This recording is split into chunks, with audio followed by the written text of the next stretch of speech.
সালাম, আমি মাহবুবা।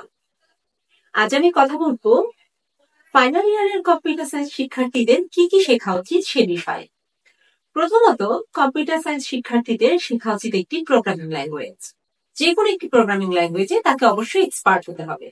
সেটা হতে পারে জাভা, সেটা হতে পারে পাইথন। এবং তার সাথে তাকে অবশ্যই ডাটা স্ট্রাকচার এবং অ্যালগোরিদম সম্পর্কে প্রপার নলেজ জানতে হবে।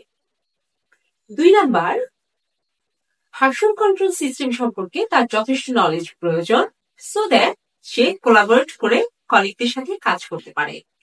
যেমন হতে পারে গিট, হতে পারে সাবভার্সন, হতে পারে মার্কিউরা। 3 নাম্বার যেটি প্রয়োজন সেটি হলো যে কোনো প্রজেক্ট ম্যানেজমেন্ট টুল। নোশন, ইআই হতে পারে ট্রেলো, যে কোনো একটা প্রজেক্ট ম্যানেজমেন্ট টুল যেটার মাধ্যমে সে সকলের সাথে কোলাবোরেটলি কাজ করতে পারে, টাস্ক অ্যাসাইন করতে পারে, কিংবা সে দেখতে পারে যে তাকে কোন টাস্কটি অ্যাসাইন করা হয়েছে।